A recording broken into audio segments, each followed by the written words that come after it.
Like, share, subscribe, target 50 like for next episode. Cha 31 hotness.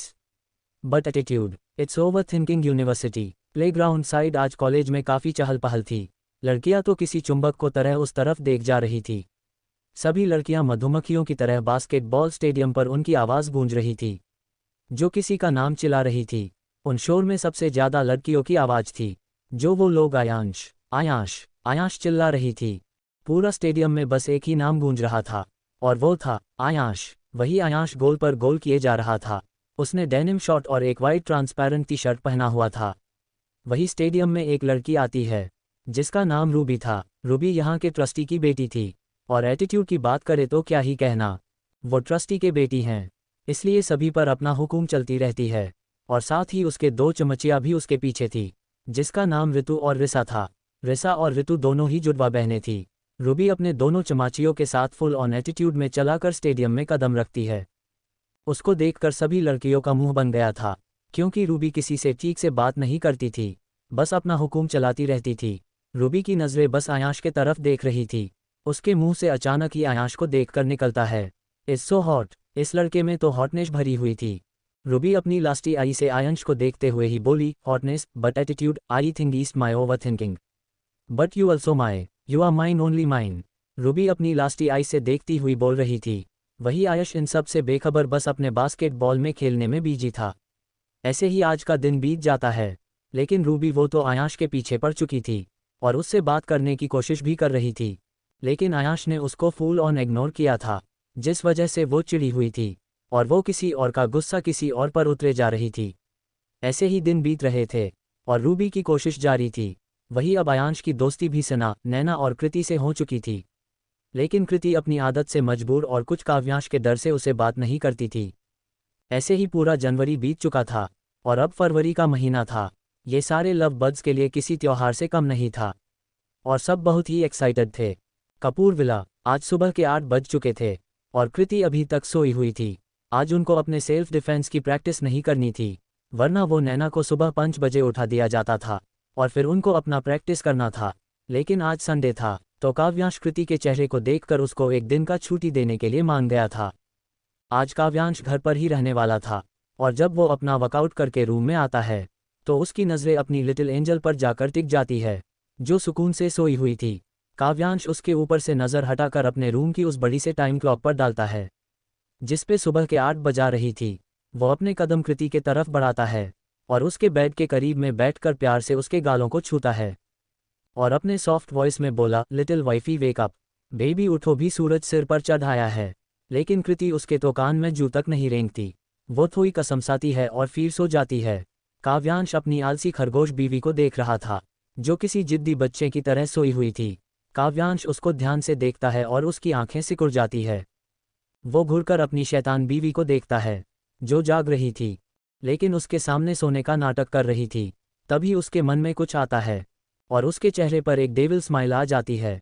काव्यांश कृति को अपनी गोद में उठाकर बोला, बीवी क्यों ना हम आज मजे करें, वैसे भी तुम तो ऐसे सो रही हो जैसे मैंने तुमको रात में सोने नहीं दिया हो, तो क्यों ना मैं अभी तुमको प्यार करूं, बोलकर उसके होठ पर पेच करता है। वही कृति उसकी बात सुनकर सकते में आ चुकी थी। उसकी दिल की धड़कन मेट्रो ट्रेन की स्पीड से भाग रही थी, लेकिन उसने जैसे तैसे खुद को संभाला और शांत रही। लेकिन तभी उसको अपने टॉप के ऊपर एक गर्म हाथ महसूस होती है।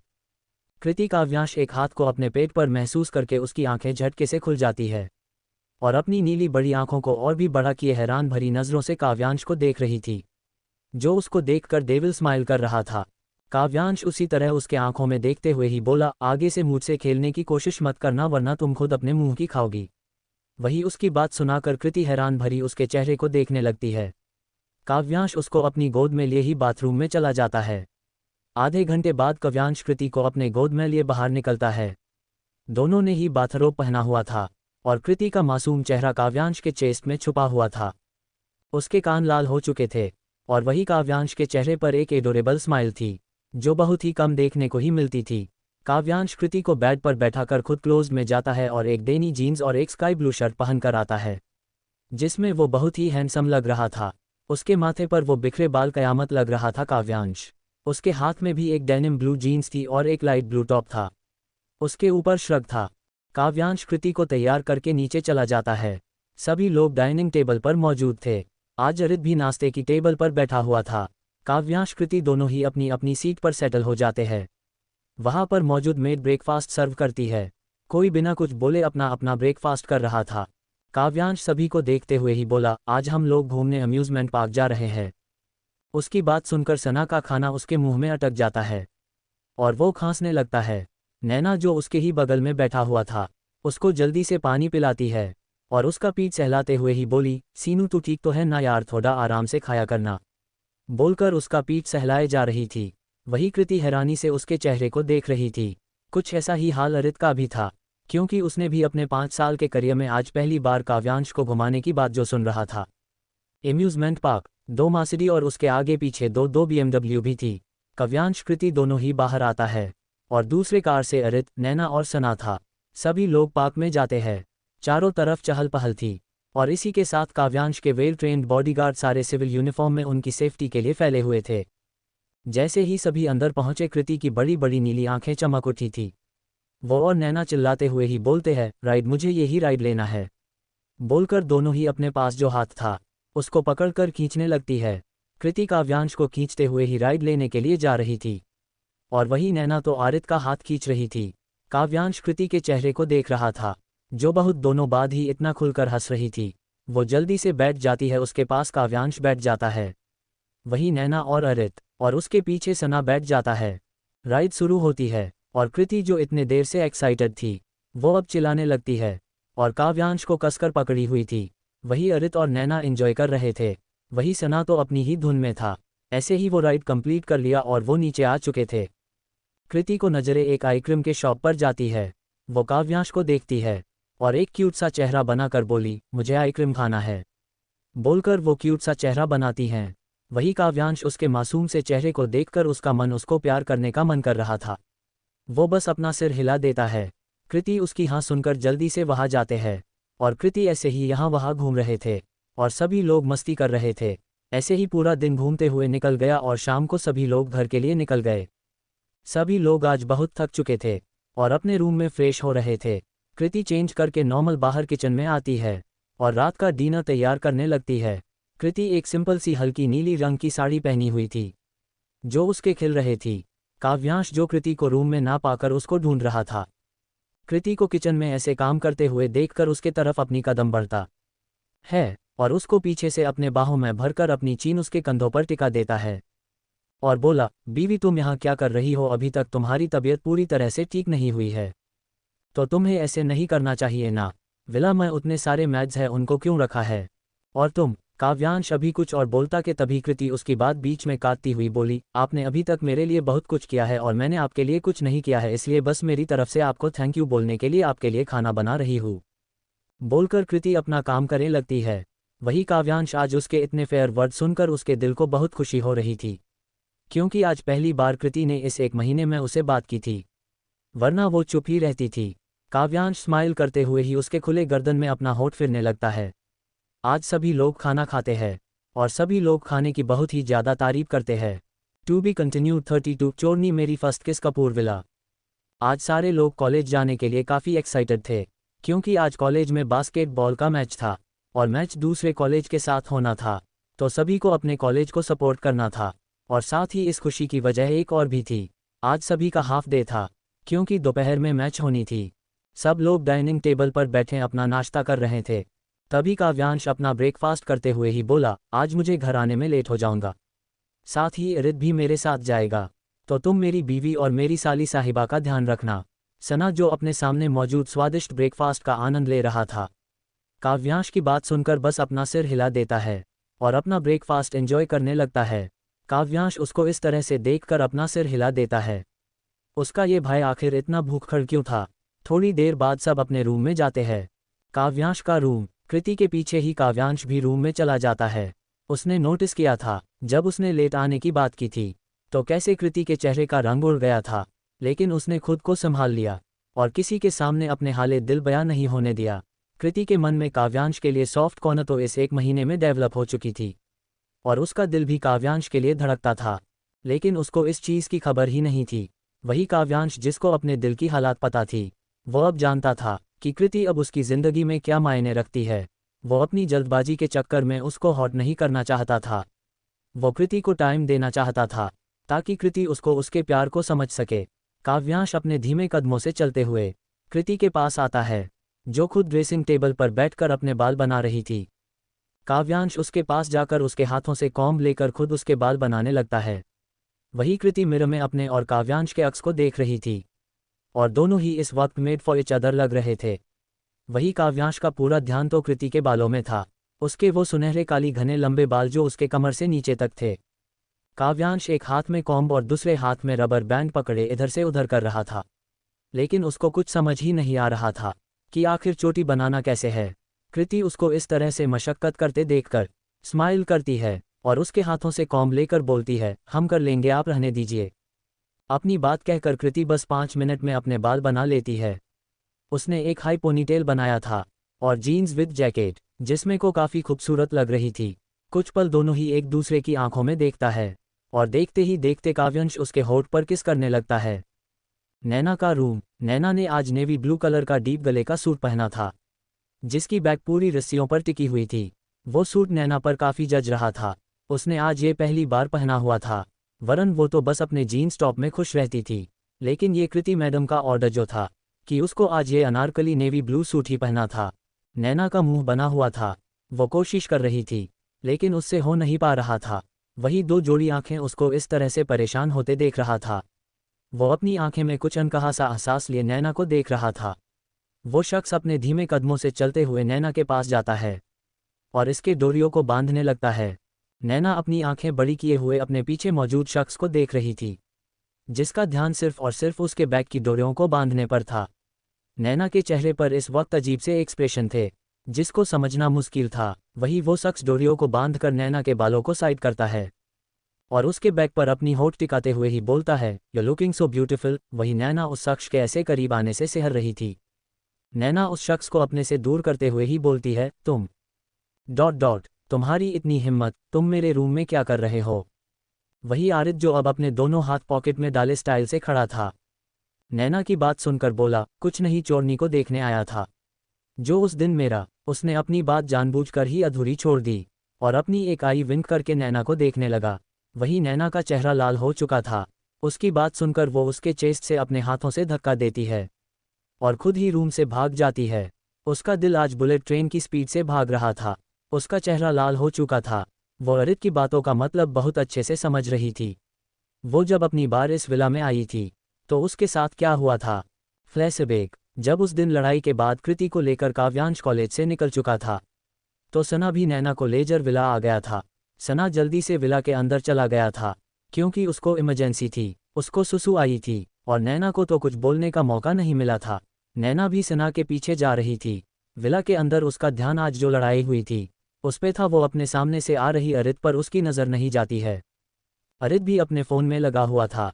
उसको नहीं पता था कि आगे उसके साथ क्या होने वाला था।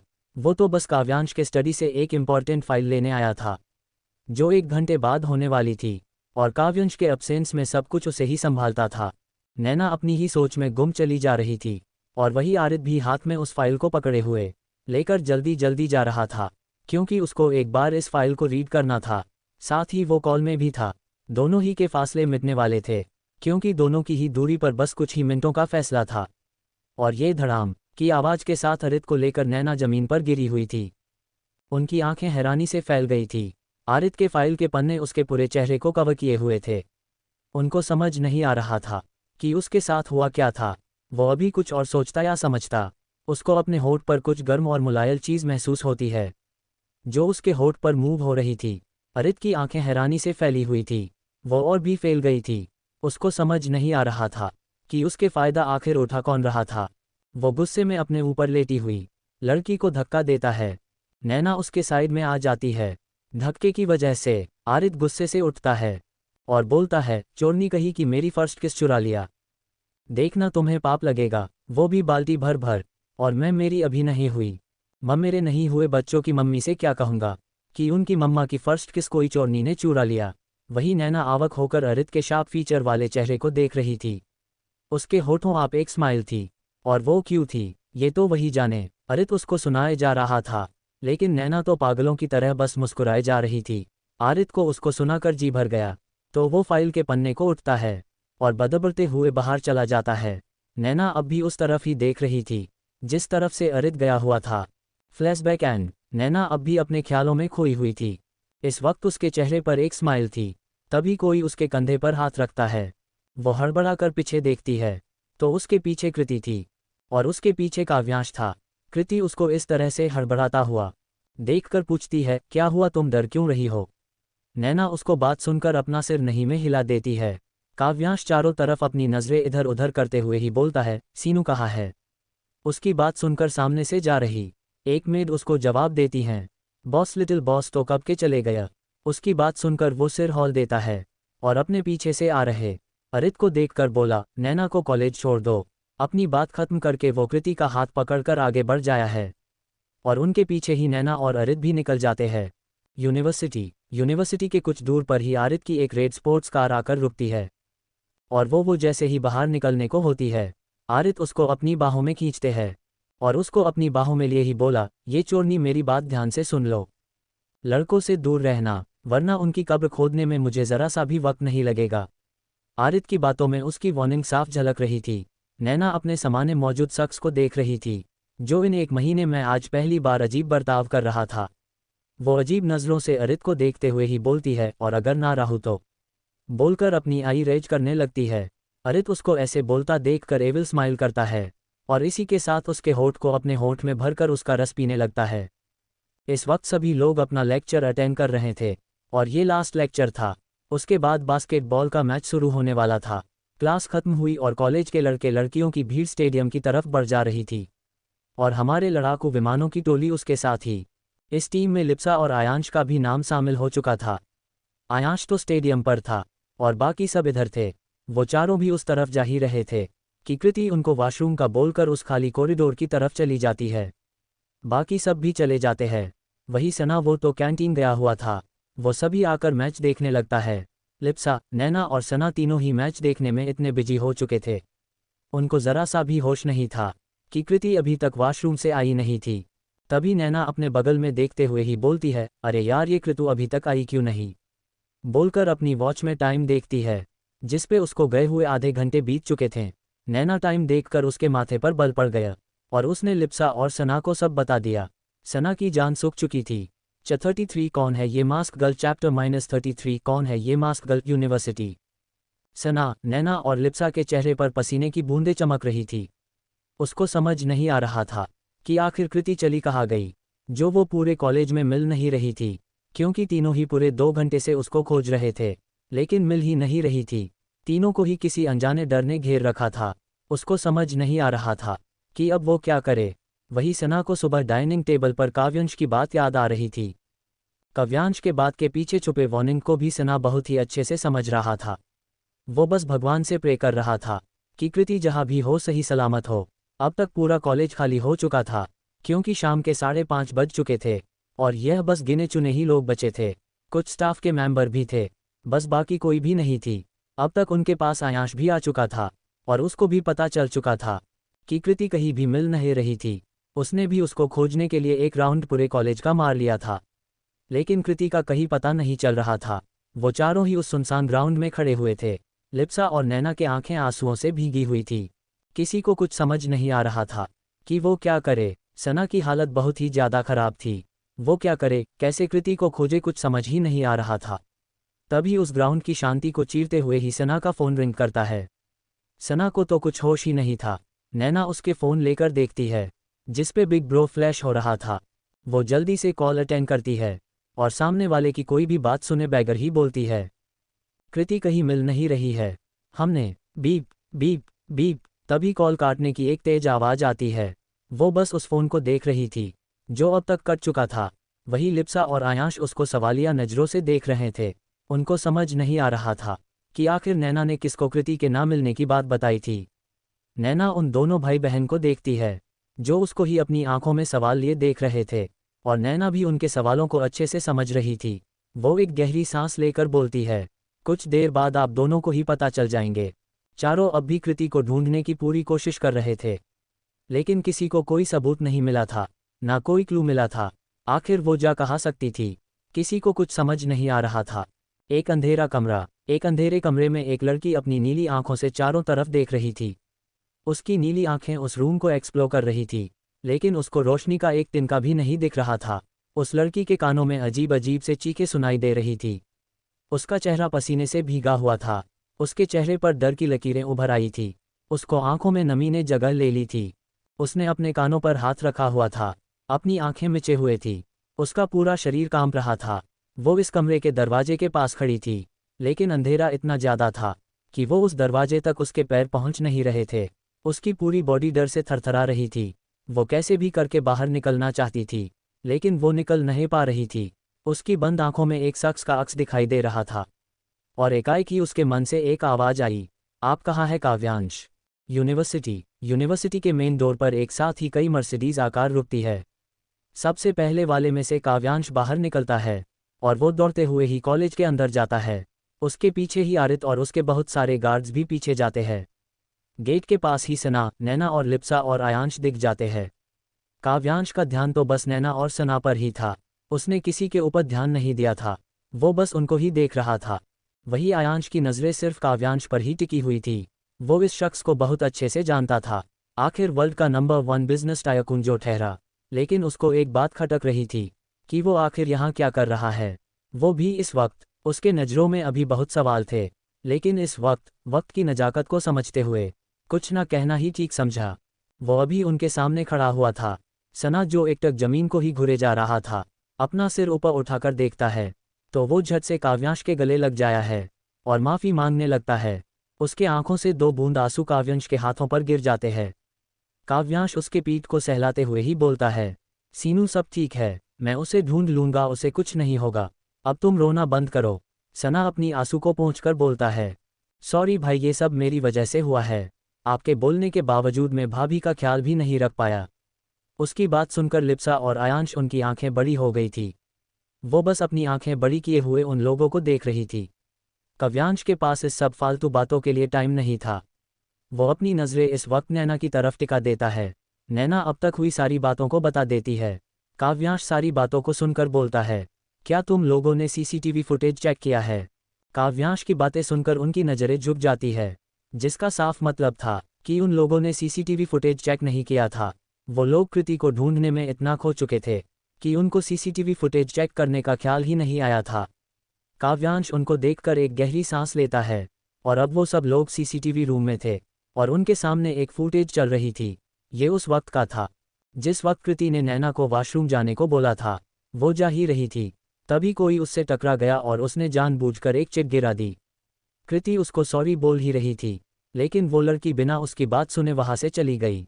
कृति अपने में ही कैसी अजीब लड़की थी, बोलकर आगे बढ़ ही रही थी कि तभी उसकी नज़रें उस चिट पर पड़ती है, और इसी के साथ उसके बढ़ते हुए कदम रुक जाते हैं।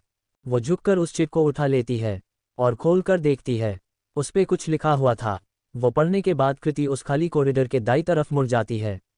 उसके उस तरफ जाते देखकर पीछे छुपी हुई वो लड़की बाहर निकल कर आती है। उस लड़की का चेहरा मास्क से कवर था। वो पहचान में नहीं आ रही थी। वो भी कृति के पीछे पीछे चलो जाती है, और कुछ मिनट बाद ही वो मास्क वाली लड़की बाहर आती है।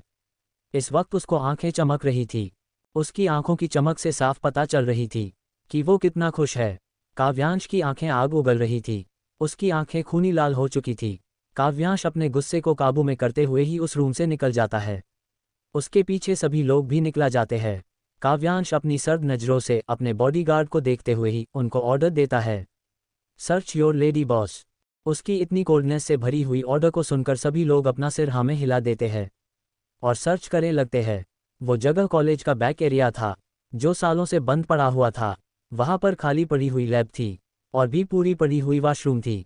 सभी लोग ढूंढ रहे थे, लेकिन किसी के हाथ कृति नहीं लगी थी। सभी लोग उस जगह के चप्पे चप्पे को ढूंढ रहे थे। वही काव्यांश का दिल बहुत ही बुरी तरह दुख रहा था। वो जो भी डोर ओपन कर रहा था, उसका दिल कह रहा था कि अब कृति मिलेगी, लेकिन इसके हाथ हर बार खाली ही रह जाते थे। वो उस कॉरिडोर का लास्ट रूम था, लेकिन उसको देखकर लग रहा था जैसे किसी ने उसके साथ छेड़खानी की हो, क्योंकि उसके ऊपर बाकी कमरों के मुकाबले कम धूल थी। काव्यांश अपने दिल पर हाथ रखता है और डोर को एक लात मारकर तोड़ देता है। उसके सामने एक घनघोर अंधेरा था। वो अंदर रूम में जाता है और अपने फ़ोन की फ्लैश लाइट ऑन करके चारों तरफ अपनी नज़रें करके देखने की कोशिश करने लगता है। उसकी नज़रें उस कमरे के कोने में जाकर रुकती है, और इसी के साथ काव्यांश का दिल धक से रह गया, क्योंकि ये दूसरी बार था जब कृति उसको इस हालत में मिली थी। वो जल्दी से उसके पास जाता है और उसको अपनी गोद में उठाकर उसके अपनी बाहों में छुपा लेता है। वो अपने लंबे कदम लेते हुए ही आगे बढ़ जाता है। कार के पास अब सभी पहुंच चुके थे और सभी विला के लिए निकल चुके थे। साथ ही अब तक रात हो चुकी थी, इसलिए लिप्सा और आयांश भी उसके साथ थे। कपूर विला, नैना, सना, आरित, आयांश और लिप्सा सभी लोग बाहर बैठे हुए थे और डॉक्टर इस वक्त कृति को चेक कर रही थी। काव्यांश अभी तक अपने रूम में ही था। कुछ देर बाद काव्यांश के साथ डॉक्टर हॉल में आते हैं सभी लोग बैठे हुए थे। उनको आता देखकर सभी लोग खड़े हो चुके थे और जानना चाहते थे कि कृति ठीक है या नहीं। डॉक्टर सभी की नज़रों को बखूबी समझ रही था, इसलिए उसने अपने चेहरे पर छोटी सी मुस्कान के साथ कहा, वो ठीक है, कुछ वक्त बाद वो नॉर्मल हो जाएगी। अपनी बात कहकर डॉक्टर चली जाती है और काव्यांश एक नज़र सभी पर डालता है। उसके बाद ऊपर जाते हुए ही बोलता है, तुम सब डिनर कर लोग और दोनों को उनका रूम दिखा देना, आज सब लोग यही आराम करो। अपनी बात बोलकर काव्यांश चला जाता है। वही आयांश उसको पीछे से ही घूरने लगा है। 34 तुम चाहो तो मेरे प्यारे होठों पर चूम भी सकती हो। चैप्टर -34 तुम चाहो तो मेरे प्यारे होठों को चूम भी सकती हो। कपूर विला। इस वक्त सभी लोग डाइनिंग टेबल पर मौजूद थे, सिर्फ काव्यांश और कृति को छोड़कर। रात के 8-10 बज रहे थे। सभी के प्लेट पर खाना सर्व हो चुका था और सभी लोग बेमन से खाना खा रहे थे। नैना और सना ने लिप्सा और आयांश को सब बता दिया था, वो कौन है और कृति कौन है। कॉलेज में सना को सब लोग एक मिडिल क्लास फैमिली से बिलोंग करता है समझते थे। उसने आईडी अभी तक रिवील नहीं की थी और ये आइडिया भी काव्यांश का ही था, क्योंकि उनके दुश्मन घात लगाए हुए थे। कब कोई कपूर फैमिली का कोई मेंबर मिल और उनको मौत के घाट उतारे। कहते हैं जब कामयाबी आती है तो उसके पीछे ही उसके साथ चलते हुए ही हजारों दुश्मन और दोस्त भी साथ लाते हैं। कौन दोस्त का मुखौटा पहने कब वार कर दे किसी को कुछ पता नहीं होता है। ऐसे ही कुछ हाल कपूर फैमिली का भी था। कुछ देर बाद सभी का डिनर हो चुका था और सभी लोग अपने अपने रूम में आराम कर रहे थे। वही स्टडी रूम के सिंगल सोफे पर काव्यांश बैठा हुआ था। उसके सामने ही काव्यांश बैठा हुआ था। काव्यांश की नज़रें अपने हाथ में पकड़ी हुई टैब पर थी। अरित बैठा चुपचाप उसके बोलने का इंतजार कर रहा था। काव्यांश अपनी नज़रें टैब पर से हटाकर अरित पर डालता है। उसके इशारे को समझकर अरित उसके टैब में कुछ करता है और उसके तरफ फिर से बढ़ा देता है। काव्यांश जैसे जैसे उस टैब को देख रहा था, उसके चेहरा पहले की मुकाबले और भी ज़्यादा बिगड़ता जा रहा था। लास्ट में टैब पर अपनी नज़र गड़ाए हुए ही बोलता है, वेल प्लेड मिस्टर। अपनी बात अधूरी छोड़कर काव्यांश की एक भयानक हंसी उस पूरे स्टडी में गूंज जाती है। आरित शांति से बैठा हुआ था। उसको देखकर लग रहा था ये सब उसके लिए नॉर्मल हो। काव्यांश अपनी जगह से खड़े होकर स्टडी के ग्लास विंडो के पास जाकर खड़ा हो जाता है और एक सिगरेट जला लेता है। मुझे वो जिंदा या मुर्दा चाहिए अरित, मेरी वाइफी को चोट पहुंचाने की कीमत तो उसे चुकानी होगी। आरित काव्यांश की बात सुनकर बोलता है, ये इस बॉस कल सुबह तक वो आपके सामने होगा। आरित की बात सुनकर काव्यांश उसको जाने का इशारा करता है। काव्यांश का इशारा पाकर आरित गुड नाइट बॉस बोलकर चला जाता है। काव्यांश बस अपना सिर हिला देता है। काव्यांश अपनी काली गहरी आंखों से उस काले अंधेरे को देख रहा था। उसको वो आंखें इस वक्त शांत मगर गहरी थी। उसकी आंखों के कुछ ऐसा था जो तूफान की आने की पहले की शांति नजर आ रही थी। वो वैसे ही उस अंधेरे में देखते हुए ही पूरी सिगरेट की ट्यूब खाली कर देता है। वो अपनी काली आंखों से टाइम देखता है जो रात के 12 बजा रहे थे। वो अपने रूम में चला जाता है। वहां जाकर उसकी काली गहरी आंखें जो अब तक शक थी वो अब नॉर्मल हो चुकी थी। उसको आंखों में एक सॉफ्टनेस था जो सिर्फ कृति के लिए थी। वो कृति को एक नज़र देखकर फ्रेश होने चला जाता है। फ्रेश होने के बाद वो कृति को अपनी बाहों में लेकर आराम से सो जाता है। यहाँ कोई सुकून से सो रहा था तो दूसरी ओर कोई जाग रहा था। यहाँ किसी को सुकून से अपनी आंखें बंद किए हुए था तो दूसरी तरफ किसी की आंखों से नींद उड़ी हुई थी। सब लोग आने वाले खतरे से अनजान सुकून से अपनी नींद पूरी कर रहे थे।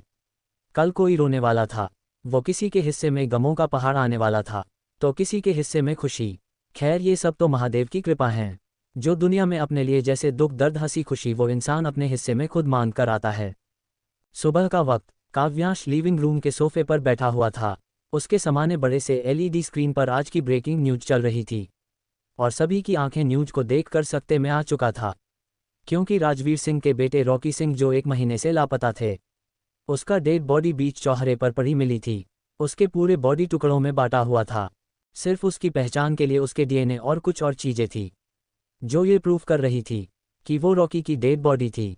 उसके बॉडी के उतने हिस्से से थे कि उसको पहचाना मुश्किल था, और सबसे बड़ी बात जिस तरीके के उसको मारा गया था वो द ब्लैक डेविल का सिंबल बना हुआ था, जो किसी को डराने के लिए काफ़ी था, क्योंकि पूरे मुंबई शायर को पता थी द ब्लैक डेविल कौन है और वो कितना क्रूएल हैं। उसकी हाथों से मरना मतलब 100 मौत एक साथ मरना था। उसका वो राइट हैंड था, वो इतना क्रूअल था कि सब उसके नाम से काम जाते थे। वही काव्यांश के चेहरे पर इस न्यूज़ को देखकर एक जहरीली स्माइल थी। वो इस वक्त एक शैतान की तरह स्माइल कर रहा था। तभी वहां पर आयांश आता है और वो भी उसके साइड टेबल पर बैठ जाता है। काव्यांश उसको एक नज़र देखकर अपने रूम की तरफ अपने कदम बढ़ा देता है। वही आयांश उसको देखकर अपनी आंखें छोटी कर लेता है। सुबह के 7:30 नैना का रूम। नैना आराम से सो रही थी। उसके चेहरे पर एक प्यारी सी स्माइल थी। ऐसे लग रहा था जैसे वो कोई खूबसूरत सपना देख रही हो। वो नैना के चेहरे पर को खुशी देखकर ही पता चल रही थी। तभी उसको ऐसे महसूस होता है जैसे वो किसी की बाहों में हो और वो निकल नहीं पा रही हो। वो झटके से अपने आंखें खोलती है और उसके चेहरे के सामने आरित का मासूम सा चेहरा था, जो इस वक्त बहुत ही प्यारा लग रहा था। वो अपनी एकटक नज़रों से अरित को देख रही थी। तभी कोई रूम का डोर नॉक करता है।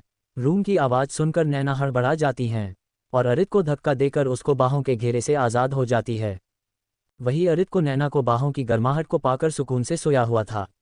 उसकी आंखें खुल जाती हैं और वो नाराज़गी से नैना के तरफ देखता है, जो बेड के दूसरी साइड थी। अभी आरित कुछ कहता कि एक बार फिर से डोर नॉक होता है। नॉक की आवाज़ सुनकर आरित नैना को देखता है, जिसके चेहरे पर 12 बजे हुए थे। उसको इस तरह से परेशान देखकर अरित स्माइल करने लगता है। वो बेड पर दूसरी साइड जाता है, जहां पर पहले से ही नैना अपने हाथों की नाखून अपने दांतों से चबा रही थी। आरित नैना को अपने पास खींचता है। नैना इस हमले के लिए तैयार नहीं थी। वो तो अपने ही धुन में थी। अरित के ऐसे खींचे जाने से वो उसके सीने से टकरा जाती हैं और अपना सिर सहलाने लगती हैं। नैना अरित को अपने इतने पास देखकर उसका चेहरा लाल हो जाया है। अब गुस्से से था या शर्म से वो तो नैना ही जाने। नैना अरित से धीमे मगर अपने दबी पीसते हुए ही बोलती हैं, तुम उजड़े चमन कहीं के मेरे रूम के क्या कर रहे हो?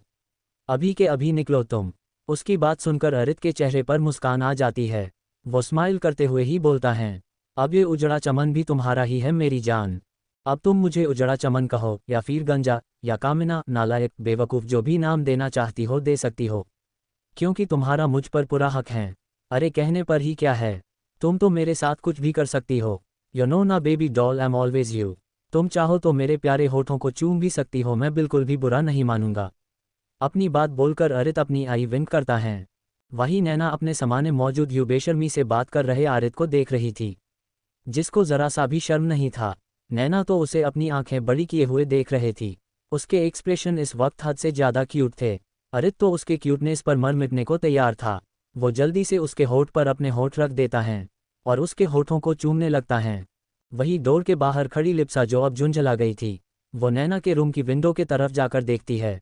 उसकी आंखें सामने का नाराज देखकर बड़ी हो गई थी। उसका मुंह बंद का खुल था। तभी कोई उसके पीछे से हाथ रखता है।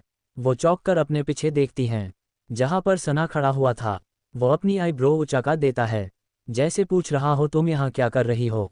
उसके इशारे का मतलब समझते हुए वो अपनी बदती सी चमका देती हैं और सना को खींचते हुए ही बाहर लेकर चली जाती है। वही रूम में आरित पेसिनेट हो जो नैना के होठों को चूम रहा था।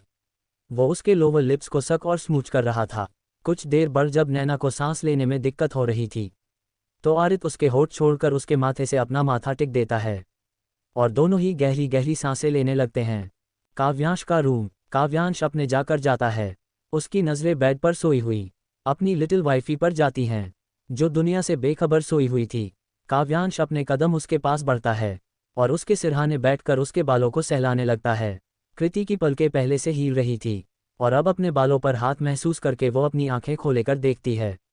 उसकी दो नीली आंखें दो काली गहरी आंखों से टकराती है और वो दो आंखें चार होती हैं। 35 तुमने गलती की है तो सजा तो भुगतनी पड़ेगी ना, तुमने गलती की है तो सजा तो भुगतनी पड़ेगी ना। वही खंडहर विला।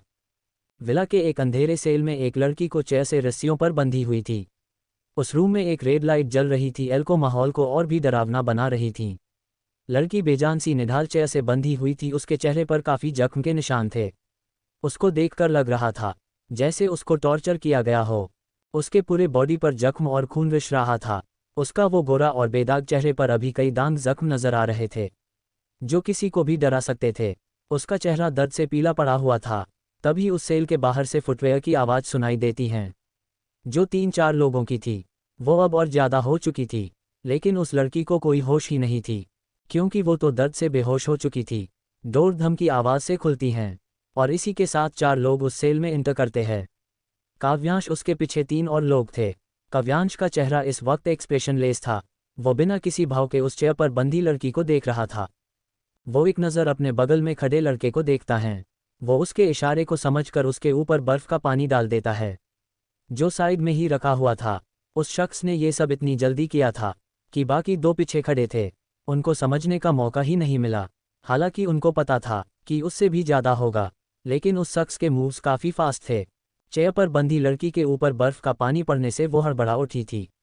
वो चिल्लाना चाहती थी, लेकिन अफसोस वो चिल्ला नहीं सकती थी, क्योंकि उसके मुंह पर टेप लगा हुआ था। वो बस चू टैक टैक कर रही थी। वो अपनी नज़रें उठाकर अपने सामने खड़े इंसान को देखती है, लेकिन उसको समझ नहीं आ रहा था कि वो लोग उसको किडनैप क्यों किया था। वो तो उन लोगों को जानती तक नहीं थी। उसका बदन बर्फ पानी की वजह से कांपने लगी थी। वो कुछ बोलना चाहती थी, लेकिन उसका मुंह टेप से बंधा हुआ था। वो अपने आंखों से इशारा कर रही थी, लेकिन कोई समझ नहीं रहा था। या ये बोले कि वो समझ तो सब रहे थे, लेकिन कोई जानकर समझना ही नहीं चाहता था। काव्यांश अपने चेहरे पर कोई भाव लिए उस लड़की को देख रहा था, जिसके चेहरे पर अभी तक कोई गिल्ट नजर नहीं आ रहा था। उल्टा उसके चेहरे पर गुस्से की लकीरें खींची हुई थी। काव्यांश उस शख्स पर एक बार और अपनी नज़रें डालता था। उसकी सख्त नज़रों की तपीश महसूस कर वो शख्स कांप उठता है और जल्दी से उस लड़की के मुंह से टेप निकल देता है। जैसे ही उस लड़की के मुंह से टेप निकलती हैं, वो लड़की चिल्लाते हुए बोलती है, यू बास्टार्ड, तुम मुझे जानते नहीं हो, वरना मुझे किडनैप करने की कोशिश नहीं करते। मेरे डैड तुमको छोड़ने नहीं। तुमने मुझे रूबी सिंह को किडनैप करने की जुर्रत की है। इसका खामियाजा तुम्हें और तुम्हारे बॉस को भुगतना होगा। काव्यांश और उसके पीछे खड़े आदमी उस बेवकूफ़ लड़की को देख रही थी, जिसका आधा पैर कब्र पर लटक रहा था। लेकिन वो बेवकूफ़ लड़की अपने आप को बचाने की सोचने की जगह खुद ही एटीट्यूड दिखाई जा रही थी। उसको अपने और अपने बाप के पैसों पर कुछ ज़्यादा ही गुमान था। पीछे जो 2 लड़के अपने सामने बंधी बेवकूफ़ लड़की को देख रहे थे, जो बिना जाने कुछ भी बोल रही थी। वो अपने पास खड़े आदमी को बोलता है, भाई क्या इस बेवकूफ़ लड़की को अपनी जान प्यारी नहीं है, जो खुद डेविल के सामने बैठकर अपना रौब झाड़ रही है। उसकी बात सुनकर उसके बगल वाला शख्स बोलता है, पता नहीं ये लड़की अपना दिमाग कहाँ छोड़कर आई है। हमें क्या, हम तो बस देखना है बॉस आगे इसके साथ क्या करते हैं। उन दोनों शख्स की आवाज़ बहुत ही धीमी थी, लेकिन जो तीसरा शख्स था उसने सब सुन चुका था। वो काव्यांश के तोड़ा और पीछे जाकर उन दोनों शख्स को अपनी आंखें दिखते हुए ही अपनी धीमी आवाज़ में बोलता, क्या तुम दोनों को अपनी जान प्यारी नहीं है। तीसरे की बात सुनकर वो दोनों अपना सिर झुकाकर खड़े हो जाते हैं। वही काव्यांश को कब से रूबी की बकबक सुन रहा था। वो अब इरिटेट हो चुका था। वो अपनी ठंडी और रौबदार आवाज़ में सिर्फ 3 शब्द बोलता है, शट योर माउथ। ये 3 शब्द जितने सिंपल और स्वीट है, अभी उतने ही भयानक लग रहे थे। काव्यांश के वो 3 चंद शब्द अभी किसी भयानक धुन की तरह थी, जो किसी का भी कान फोड़ सकती थी। उसकी इतनी सर्द और खतरनाक आवाज़ वहाँ चारों के दिल में एक खौफ पैदा कर चुका था। रूबी उसकी आवाज़ सुनाकर अपनी डरी सहमी आंखों से काव्यांश के चेहरे को देख रही थी, जो बड़े स्टाइल से चलकर अंधेरे से बाहर आ रहा था। रूबी की आंखें उस शख्स को देखकर चमक उठती हैं, क्योंकि इतने टाइम से उसने सिर्फ उन तीनों नमूनों को देखा था। रूबी काव्यांश को देखकर बोलती है, सर आप मुझे बचा लीजिए, इन लोगों ने मुझे किडनैप कर लिया है। पीछे खड़े तीनों लड़के अपनी अजीब नज़रों से रूबी की तरफ देखने लगते हैं। अब उनको रूबी पर तरस आ रहा था, क्योंकि उन लोगों ने जिसके कहने पर इस चपटगंजी लड़की को उठाकर लाया था, ये बेवकूफ़ लड़की उसके सामने ही अपनी जान की भीख मांग रही थी, जो खुद उसको जान लेना चाहता था। खैर अब जो होगा वो देखने लायक होगा। काव्यांश अपनी तीखी आंखों से उसको देखते हुए ही बोलता है, तुमने कृति को क्यों उस पुराने बैकयार्ड रूम में बंद किया था। रूबी बिना काव्यांश की पूरी बात ध्यान से सुने बिना बस कृति का जिक्र सुनती है। उसका खून खौल उठता है। वो गुस्से में बिफर पड़ी है। वो अपनी गुस्से भरी आवाज़ में बोलती है, वो बीच उसे तो मैं जान से मार डालूंगा। वो मेरे आयंश को सिड्यूस कर रही थी। वो जब से कॉलेज आई थी, वो सभी का सेंटर ऑफ अट्रैक्शन बनी हुई घूम रही थी। उसको इसकी कीमत तो चुकानी ही थी। वो आगे कुछ बोलती उसके पहले ही उसके चेहरे पर एक पंच आकर पड़ा। ये पंच उसी लड़के ने मारा था। रूबी का सिर एक तरफ झुक गया था। वो अपनी लाल आंखों से अपने सामने खड़े लड़के को देख रही थी। वही काव्यांश का चेहरा काला पड़ चुका था। रूबी की बातें सुनकर वो अपने पास खड़े इंसान को इशारा करता है और वो इंसान उसके इशारे को समझकर उसके गाल पर एक पंच रसीद देता है। तुमने गलती की है तो तुम्हें उसको कीमत भी चुकानी होगी। उसके आंखों में मुझे एक आंसू की झलक भी गवारा नहीं है, और तुम्हारी वजह से मैंने उसको फिर से उसी हालत में देखा जिस हालत में उसे देखकर मेरा खून खौल उठता है। अब गलती की है तो सजा तो भुगतनी पड़ेगी ना। काव्यांश अपनी बात बोलकर पीछे मुड़कर बोलता है। तड़पाओ इसे और मौत मांगे भी तो नहीं मिलनी चाहिए जब तक मैं ना बोलूं। मेरी जान के आंखों से जितनी आंसू गिरा हैं उसके हिसाब पूरे होने चाहिए। Is that clear? काव्यांश की बात सुनकर वो तीनों एक साथ ही अपनी बुलंद आवाज में बोलते हैं। Yes boss. उन सभी की बात सुनकर काव्यांश विला के लिए निकल जाता है। काव्यांश ये सब कृति को आंखों में देखते हुए सोच रहा था। वो उसको नीली आंखों में देखते हुए बोलता है, जो तुम्हें मुझसे दूर करने की कोशिश करेगा उसकी मैं अपने हाथों से कब्र खुदूंगा। My little wifey. वो उसके नीली आंखों में देख रहा था। कृति भू उसकी काली गहरी आंखों में देख रही थी। दोनों की आंखें चार हो चुकी थी। तभी कृति उसके समाने अपने दोनों हाथ हवा में उठा देती है। काव्यांश उसकी इस हरकत को कर उसके चेहरे पर एक प्यारी सी स्माइल आ जाती है। काव्यांश उसको अपनी गोद में उठा लेता है। कृति उसके गोद में जाते ही अपना चेहरा उसके गर्दन में छुपा लेती है। काव्यांश स्माइल करते हुए ही बोलता है, यू फील बेटर वाइफी। कृति अपना सिर हिला देती हैं। थोड़े देर बाद दब लोग डाइनिंग टेबल पर ब्रेकफास्ट कर रहे थे। सभी लोगों की नज़रें कृति पर टिकी हुई थीं, जो जब से नीचे आई थी किसी से आई कांटेक्ट नहीं किया था। बस अपना सिर नीचे किए अपना ब्रेकफास्ट कर रही थी, या बोलो प्लेट में चमचम चला रहे थी। सभी लोग उसे ही देख रहे थे, लेकिन कोई कुछ बोल ही नहीं आ रहा था। नैना जो कब से उसको ऑब्जर्व कर रही थी, अब उससे और शांति देखी नहीं गई, और हो गया शुरू उसका क्वेश्चन शुरू। वो कृति से बोलती हैं, कृतु तू ठीक तो है ना? नैना के सवाल से कृति बस अपना सिर हिला देती है। नैना फिर बोलती है, पक्का तू ठीक है ना? उसकी बात सुनकर नैना चुपचाप खाना खाने लगती है। तभी उस शांत माहौल में काव्यांश की शांत मगर गहरी आवाज़ गूंजती हैं, आप लोगों को पता है कॉलेज में अभी किसी इश्यूज़ की वजह से उसको बंद किया गया है, और इस हिसाब से आप लोगों की लीव एक हफ्ते की है। तो मैं कृति को लेकर मनाली लेकर जाना चाहता हूँ। अगर आप लोग कोई भी इंटरेस्टेड है वो लोग भी चल सकते हैं। वहाँ मुझे काम भी हैं और आप लोग घूम भी लेंगे। काव्यांश की बात सुनकर नैना और लिप्सा सना काफ़ी ज़्यादा एक्साइटेड हो गए थे, और तीनों ही एक साथ खुशी से बोलते हैं, यस हम आ रहे हैं। उन तीनों के चेहरे पर स्माइल थी, जो उनकी खुशी उनका एक्साइटमेंट बयां कर रहा था। आयांश भी वहीं पर था। वो बोली, आप सभी चले जाना, मुझे काम है, मैं नहीं आ पाऊंगा। उसको बात सुनकर लिप्सा अपना मुंह लटकते हुए ही बोलती है, पर भाई। आयांश उसकी बात सुनकर बोलता, तुम चली जाना, मुझे काम है। अपनी बात कहकर आयांश अपना ब्रेकफास्ट करने लगता है। सभी लोग भी उसको बिना कोई आर्ग्यू करे उसकी बातें मान जाते हैं। काव्यांश अपनी बातें आगे जारी रखते हुए ही बोलता है, तुम सब लोग अपनी पैकिंग कर लो, आज शाम को ही निकलना है। उसकी बात सुनकर सभी लोग और भी ज़्यादा एक्साइटमेंट हो जाते हैं। वो सब लोग अपनी अपनी कमरे में चले जाते हैं। नैना और लिप्सा के रूम में। वो अपने रूम में जैसे ही इंटर करती है, उसके मुंह से एक जोरदार चीख निकल जाती है। सेम यही हाल लिप्सा का था। वो दोनों ही अपने मुंह पर हाथ रखे अपने बेड पर रखे बैग को देख रही थी, जिसने न्यू और ब्रांडेड नई कपड़े थे। उनके साथ ही एक चिट भी रखा हुआ था, जिस पे लिखा था, मेरो साली साहिबा के लिए मेरी तरफ से छोटा सा गिफ्ट। दोनों के चेहरे पर एक छोटी सी स्माइल आ जाती हैं। दोनों ही अपने अपने कपड़े देखने लगते हैं। वो सभी कपड़े लिमिटेड एडिशन के थे और खूबसूरत भी थे। दोनों इस कपड़े के डिजाइनर को जानते थे, और ये भी कि ये बहुत ही प्रेशियस थी। काव्यांश का रूम। कृति जो अभी अभी रूम में आई थी, जैसे जी उसके कानों में लिप्सा और नैना की चीखने की आवाज़ सुनाई देती हैं। वो दौड़कर बाहर जाने को होती है कि तभी दो मजबूत हाथ उसको अपनी तरफ खींच लेते हैं। वो अपनी एक तक नज़रे से काव्यांश को देखने लगती हैं। वो कुछ कहने को होता है कि काव्यांश उसके होठ पर अपनी उंगली रखकर बोलता है, रिलैक्स लिटिल वाइफी। वो लोग ठीक है। उनके लिए सरप्राइज था, जिस वजह से उनकी इतनी तेज आवाज़ सुनाई दी। वैसे अब हम मनाली जा ही रहे हैं, तो तुम तैयार रहना। आखिरकार हमारी शादी के बाद हम पहली बार हनीमून के लिए जा रहे हैं। वहाँ मैं तुम्हें एक बार भी बेड से उठने नहीं दूंगा। उसकी इतनी बेशर्मी भरी बातें सुनाकर कृति की आंख बड़ी हो चुका थी। 36 गीले सिक्वे का ठीक होना, नई दास्तान मोहब्बत की। कृति अपनी बड़ी बड़ी नीली आंखों को और भी बड़ा किए अपने सामने मौजूद शख्स को देख रही थी। उसको यकीन नहीं हो रहा था कि काव्यांश उसके साथ फ्लर्ट कर रहा था। ये वही शख्स था जो लिमिटेड वर्ड में ही अपनी बात कंप्लीट करता था। वो उससे बात कर रहा था, वो भी बेशर्मी से भरी हुई। काव्यांश कृति को खोया हुआ देखता है। उसके होठ ऊपर की तरफ मुड़ जाते हैं, क्योंकि इस वक्त कृति ब्लश कर रही थी। वो अपनी बात को आगे बढ़ाते हुए बोलता है, लिटिल वाइफी तुम अभी से क्यों ब्लश कर रही हो? वहाँ जाकर क्या करोगी? काव्यांश की बेशर्मी भरी बातें सुनकर कृति का मन कहीं छुप जाने का कर रहा था। वो इधर उधर अपनी नजरें फेरते हुए ही बोलती है, वो मैं अभी आई, बोलकर कृति जाने लगती है। कृति को यूएसए जाते देखकर काव्यांश उसके हाथों को पकड़ लेता है। काव्यांश के अचानक अपने हाथ पकड़े जाने पर कृति की धड़कनें तेज हो गई थी। वो अपने राइट हैंड को अपने दिल के पास रखकर नॉर्मल होने की कोशिश कर रही थी।